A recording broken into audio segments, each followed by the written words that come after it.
안녕하세요. 저는 이번 장마로 인해서 남편의 진실된 모습을 보고 평생 잊을 수 없는 기억이 가슴속 깊이 남아버렸습니다. 남편은 그동안 제 속을 문드러질 정도로 많이 힘들게 했는데요. 결혼한 지 올해 10년이 좀 넘은 상태입니다. 그리고 초등학생 3학년, 5학년 건강한 아들 둘과 함께 지내고 있습니다. 남편은 일이 풀이한 편인 자영업자입니다. 그러다 보니 장기적인 출장도 자주 있어서 가족과 있는 시간보다 밖에서 지내는 시간이 훨씬 더 많아서 얼굴 보는 시간이 없어 집에 올 때면 아이들과 지내는 게 어색할 정도입니다. 처음에는 그렇지 않았어요. 남편이 집에 오면 아빠만 목 빠지게 기다리던 아이들이 순식간에 현관으로 뛰어와 안아주며 보고 싶다고 눈물까지 흘렸었는데 지금은 냉랭한 분위기와 애들도 커서 그런지 남편이 와도 좋아하기는커녕 방 안에 박혀서 컴퓨터만 하고 있네요.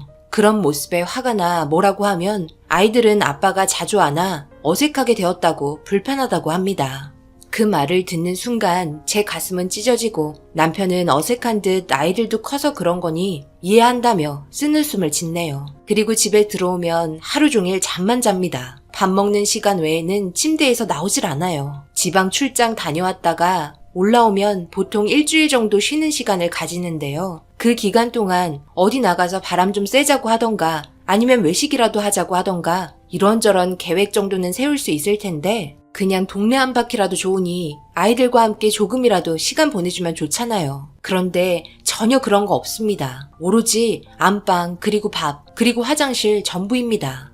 너무한 거 아니야? 집에 자주 오는 것도 아니고 쉬는 시간 아주 잠시 1시간이라도 아이들과 함께 놀아줄 수 있잖아. 맨날 밥 먹는 시간 외에는 방에 들어가서 잠만 자고 하루 이틀은 그렇다 쳐. 일주일은 너무 심하잖아. 피곤해. 나도 밖에서 일하느라 힘들다고. 쉴 때 쉬어야 또 나가서 열심히 일하고 돈 벌지. 나는 뭐 이렇게 살고 싶어서 사는 줄 알아? 아이들이야 잘 놀고 있잖아. 어차피 나랑 노는 것도 이제는 재미없어 하는데 요즘 애들 컴퓨터 없으면 안 돼. 내가 간섭하면 얼마나 싫어하겠어. 한창 재미있게 하는데 그냥 내버려둬 좀. 집에 왔을 때만큼은 스트레스 주지 마. 뭐라고? 내가 스트레스 준다고? 집안 꼴을 보라고. 애들도 당신이 나가자고 해야 나가는 거라고. 아빠가 즐겁게 해주면 집에 박혀서 컴퓨터 게임이나 하겠어? 그래, 나도 이해 못하는 거 아니야. 밖에서 일하고 들어오면 힘들겠지. 그럼 나랑 대화 정도는 할 수 있잖아. 내일이면 다시 출장 가는데 그동안 우리 서로 대화한 게 뭔 줄 알아? 여보, 아침 먹자, 점심 먹자, 저녁 먹자. 당신은 알았어. 이게 끝이라고. 나도 당신이 밖에서 열심히 일하고 있는 출장 가 있는 시간 동안 매일을 애들 뒤치다꺼리 하면서 집에서 찌들어 있다고. 당신만 기다리면서. 그런데 이게 뭐야. 정말 숨막히고 이렇게 살려고 결혼한 거 아니란 말이야. 너무 후회돼. 남편은 더 이상 듣기 싫다며 안방으로 들어갔고 저는 털썩 주저앉아 눈물을 흘리고 말았습니다. 그렇게 한동안 정적이 흘렀고 남편은 한참 뒤에 나와서는 아이들이 자는 거 한번 보곤 저에게 라면 하나 끓여달라고 조용히 하는 말에 컵라면 하나 꺼내서 남편 얼굴에 던져버리며 네가 끓여 먹으라며 소리쳤네요. 남편은 얼굴에 컵라면을 맞았는데요. 조용히 주워서는 포장지를 뜯고 끓은 물을 부어 혼자 냉장고에 김치를 꺼내 침 넘어갈 정도로 정말 맛있게 먹었습니다. 그런 모습조차 너무 얄미워 째려보고 있으니 남편은 저에게 한 젓가락 할 거냐며 야릿한 눈빛으로 쳐다보며 말을 하자 제 속이 타들어가는 건 모르고 저런 행동을 하는 남편이 보기 싫어 방으로 들어가 누워버렸습니다. 남편은 컵라면 다 먹고 밥솥 뚜껑이 열리는 소리가 들리더니 밥까지 말아먹곤 배가 부른지 다시 방으로 들어왔네요. 저는 옆으로 누워 등을 돌리니 남편 손이 제 옆구리로 슬금슬금 올라오길래 너무 짜증이 밀려와 발로 뻥 차버리며 거실에서 자라고 고래고래 소리 질렀습니다. 갑자기 달달한 목소리로 제 기분을 풀어주려고 하자 징그럽다며 밖에 나갈 힘은 없고 밤에 힘쓸 힘은 있냐며 입에서 라면 냄새 나니까 안방 들어오지 말라고 남편 베개 던졌습니다. 그렇게 조용히 베개 가지고 소파에 누워 금세 잠이 들어서는 거실에서 울려 퍼질 정도로 크게 코를 골며 뻗어버린 남편의 모습을 보고 한숨만 나왔네요. 그렇게 아침이 되었고 곧 출근해야 하는 미운 남편을 위해 아침밥 든든하게 차려줬습니다. 그래도 출장 가면 한 달 넘게 있다 오기 때문에 걱정도 되고 가족을 위해 열심히 일하는 남편에게 주는 선물이라고 생각하며 바쁘게 준비하고 있는데 거실에서 핸드폰 벨소리가 울리기 시작했고 전화 받으라고 소리치자 화장실에 있다는 남편의 말에 제가 대신 받았습니다. 그런데 수화기에 들려오는 목소리는 다름 아닌 여자였습니다. 저장도 안 되어 있는 핸드폰 번호에 남편 보고 언제 오냐고 재촉하고 있는 애교 섞인 말에 순간 너무 놀라 핸드폰을 꺼버렸네요. 그런데 벨소리가 다시 울렸고 심장이 두근거리는 제 모습을 진정시키며 받았습니다. 오빠, 도대체 어딘데 왜 아직도 안 오는 거야? 오늘 온다고 하지 않았어? 몇 시에 도착할 수 있는 건데 나 여기 지금 부산인 거 알지? 그런데 여기 방들이 너무 비싸다. 그래도 일단 예약은 해놓을까? 해운대 근처로 잡을까 하는데. 누구세요? 잘못 전화 거신 거 아니에요? 이 핸드폰 제 남편 핸드폰인데요? 여보세요? 의문의 여자는 순간적으로 아무 말 없이 가만히 있었고 몇 초의 시간 동안 저와 그 여자는 수화기를 사이에 두고 정적이 흘렀습니다. 그리곤 상대방이 전화를 먼저 끊었고 때마침 남편이 화장실에서 씻고 나오길래 저는 온몸이 덜덜 떨리면서 한참 동안 남편을 쳐다보고 있었습니다. 저를 보며 누구한테 전화 온 거냐며 궁금해하는 모습에 화가 머리 끝까지 치밀어 올라 화를 내기 시작했네요. 당신 바람 피워? 출장 한 달 동안 다녀온다는 거 다 거짓말이지? 나한테는 울진으로 간다며. 그런데 당신 부산 가는 거야? 갑자기 아침부터 뭔 소리를 하는 거야? 내가 바람을 왜 펴? 그리고 내 얼굴을 봐봐. 누가 나 같은 남자를 건들겠냐?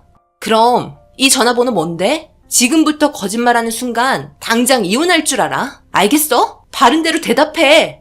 아니 그러니까 알아듣게 설명을 해야 내가 이해를 할 거 아니야. 그 전화번호가 뭔데? 나도 몰라. 왜? 그 전화번호가 여자 번호였어? 받으니까 뭐라던? 협박이라도 했어? 상상 좀 그만하고 빨리 아침이나 줘. 늦겠다. 어떻게 얼굴색 하나도 안 변하고 나한테 거짓말을 할 수가 있어? 이 전화번호로 어떤 여자한테 전화가 왔는데 부산 해운대 근처로 방 잡는다고 하더라? 울진이랑 부산이랑 같은 동이잖아. 울진에서 일하고 부산 가서 이 여자랑 놀다가 오는 거니? 아니라고. 다시 전화 걸어봐. 왜 사람을 의심하고 그래? 잘못 걸려온 전화인가 보지.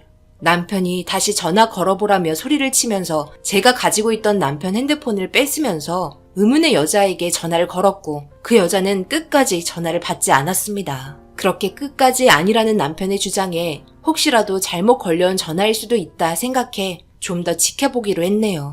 의문의 여자는 저에게 남편의 이름을 거론하지 않았고 숙박에 관련해서만 물어보았지만 제가 누구냐며 남편 전화라고 했을 때 바로 끊은 것도 아니고 몇 초의 시간 동안 정적이 흐른 뒤 끊었기 때문에 오해의 소지가 충분히 있다고 의심을 하게 되었습니다.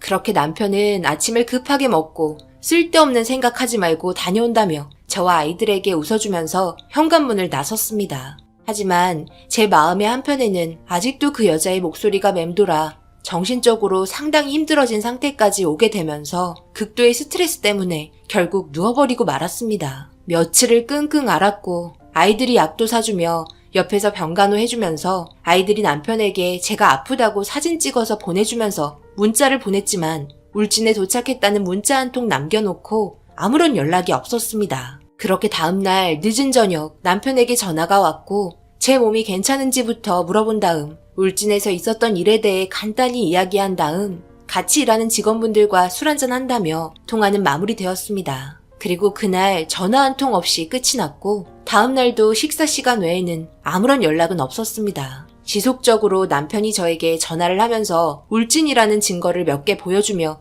안심시켜 주려고 노력했지만 모든 게 전부 의심스러운 상태로 변했기 때문에 계속해서 노력하는 남편 쉽게 믿을 수 없게 되어버렸네요. 그런 상황 속에서 날이 점점 좋아지지 않아 예정보다 빠르게 울진에서 올라왔고 올라오는 당일 시어머니 생신이셔서 시댁에서 만나기로 약속을 하게 되었습니다. 저는 남편과 도착하는 시간을 비슷하게 맞추기 위해 위치가 어디인지 물어보려 전화를 걸었지만 받지 않았습니다. 출발했다는 말만 전해 들었을 뿐 어디쯤 도착했다는 말이 없어 답답해서 전화를 했는데 핸드폰이 갑자기 꺼져 있었네요. 순간 당황했고 불길한 기운이 엄습해오는 그때 남편에게 문자 한 통이 왔습니다. 핸드폰 배터리가 없어서 충전을 하는 동안 연락 못할 수도 있으니 지금 충주에 도착했다며 서울까지 넉넉 잡아 2시간 반 정도면 도착할 수 있을 것 같다는 말에 저도 그때의 시간에 맞춰 아이들 차에 태우고 시댁으로 출발을 하고 있었습니다. 생각보다 많이 막히는 시간에 좀 더 늦어질 것 같아 시댁에 미리 전화를 걸어 교통 상황에 대해서 이야기한 후 아이들에게 간식거리 쥐어준 뒤 천천히 운행을 하고 있는데 정체되어 있는 차 안에서 사람들이 창문을 내리며 한강을 향해 손가락질을 하고 있었습니다. 웅성거리며 큰일 났다고 소리를 치고 있었고 저도 그런 사람들의 반응에 한강을 쳐다보니 멀리에서 누군가 떠내려가고 있었습니다. 그런데 한 명이 아닌 두 명이었고 그 모습을 자세히 보니 남자와 여자였는데 남자의 모습이 어디서 많이 본 듯해 차가 정체가 되어 사람들이 내려서 구경을 하고 있자 저도 자세히 보려고 잠시 내렸는데 충격적인 장면이 제 눈에 똑바로 들어오게 되었습니다. 한강에 떠내려가고 있는 남자는 다름 아닌 제 남편이었고 어떤 중년의 여자와 함께 서로 끌어안고 하나의 튜브에 의지하며 빠른 물살에 순식간에 내려가고 있었습니다. 저는 순간 너무 놀라 비명을 지르면서 주변 사람들에게 제 남편이라고 도와달라고 소리를 질렀고 아무도 선뜻 나서지 못하고 주춤거리기 시작하자 곧이어 정체되어 있던 차량들이 출발하기 시작하면서 뒤에서 클락션 울리는 소리에 차를 갓길에 세워두고 남편이 떠내려가고 있는 곳으로 급하게 뛰어가기 시작했습니다. 하지만 아무리 달리고 달려도 거리는 좁혀지지 않았고 빠르게 멀어지는 남편을 향해 목이 찢어져라 외치며 불렀지만 제 목소리를 듣지는 못하는 것 같았습니다. 워낙 위험한 상황이었기 때문에 어쩔 줄 몰라 발만 동동 구르고 있을 때 주변 분들이 119에 급하게 신고를 해서 그런지 몰라도 남편과 어떤 여자분을 함께 구출해 주었네요. 저는 구출하고 있는 그 현장으로 신발이 벗겨졌는데도 뒤돌아보지 않고 남편이 있는 곳만 바라보며 있는 힘껏 달려가 구명보트를 타고 들어오는 남편을 기다리고 있었습니다. 곧바로 남편은 구명보트에서 지상으로 내려왔고 제가 앞에 있자 놀란 듯 쳐다보며 괜찮다고 웃어주고 있었습니다. 그리고 뒤이어 내린 의문의 여자에 살짝 긴장을 하고 있었을 때 그 여자는 저희 남편에게 눈물을 흘리면서 떨리는 목소리로 입을 열었습니다. 아우, 정말 감사합니다. 생명의 은인이세요. 정말 아저씨 아니었다면 저는 지금 이 세상 사람이 아닐지도 몰라요. 제가 물에 휩쓸려 내려가는 상황에서 살려달라고 외쳤을 때 아무도 선뜻 나서주지 않았는데 많이 두려우셨을 텐데도 용기 내주셔서 정말 감사합니다. 아닙니다. 당연히 해야 할 일이었는데요. 제가 또 이쪽 관련된 직업이라서 마침 차에 튜브랑 구명조끼가 있었네요. 저도 위험한 상황이 올 뻔했지만 침착하게 제 말에 잘 따라주셔서 저희 둘 다 무사히 구출될 수 있었던 것 같습니다. 많이 힘드셨을 테니 조심히 들어가세요. 혹시 모르니까 구급대원분들 따라서 병원에 들리시는 게 좋을 것 같네요. 여성분께서는 갑자기 헛구역질을 하며 온몸을 떨기 시작했고 빠르게 구급대원분들이 구급차에 태워 병원으로 향했습니다. 남편에게도 같이 병원에 가자고 했지만 괜찮다는 말만 반복하면서 저를 보며 웃으면서 차가 있는 곳까지 걸음을 옮겼고 어떻게 된 상황이냐고 물어보니 정확한 상황은 자기도 모른다며 떠내려가고 있는 사람을 보고 구해준 것뿐이라면서 차에서 남편을 보고 울고 있는 아이들을 진정시켜주고 있었습니다. 남편이 그 여성분을 구해주려고 했던 행동이 자칫 남편까지 목숨을 잃을 뻔했던 위험한 상황이었지만 그래도 남편의 행동에 하늘이 감동한 건지 둘 다 구출될 수 있도록 구해주신 것 같아 정말 감사했습니다. 남편의 직업은 산업 잠수사인데요. 정말로 하는 일이 목숨을 걸고 하는 일이라 상당히 위험한 직업입니다. 많은 분들이 잘 모르고 계시는 직업인데요. 물속 깊이 잠수해서 수중 용접 등 다양한 일을 하고 있습니다. 그래서 하루 이틀 만에 끝이 날 수 있는 일이 아니라서 한 달 이상 출장을 다닙니다. 숨을 쉴 수 있는 가느다란 호수 하나에 의지한 채 저희 가족을 위해 목숨을 걸며 일을 하고 있죠. 그런 남편이 자랑스럽고 존경스럽기도 합니다. 하지만 이런 일이 발생이 됐을 때 누군가는 해야 할 일이었지만 제 입장에서는 한 집안의 가장을 잃을 뻔했었기 때문에 마음이 썩 편한 건 아니었네요. 그래도 지금은 이렇게 함께 웃으며 지낼 수 있는 시간을 주신 거에 감사할 뿐입니다. 남편도 한강에서 떠내려갈 때 많은 생각을 한 건지 지금은 쉬고 있을 때 가족들과 함께 잠시 동안이라도 시간을 내주려 많이 노력하고 있습니다. 그리고 의문의 여자에게 전화가 온 건 잘못 전화 온 걸로 판명이 나게 되었습니다. 그 여자의 남편분에게 전화가 왔었고 저희 남편이 제 차 전화를 걸어서 제가 오해하고 있다고 해명해달라며 사정사정했다며 한 달간의 기록 뽑아서 사진으로 보여줬네요.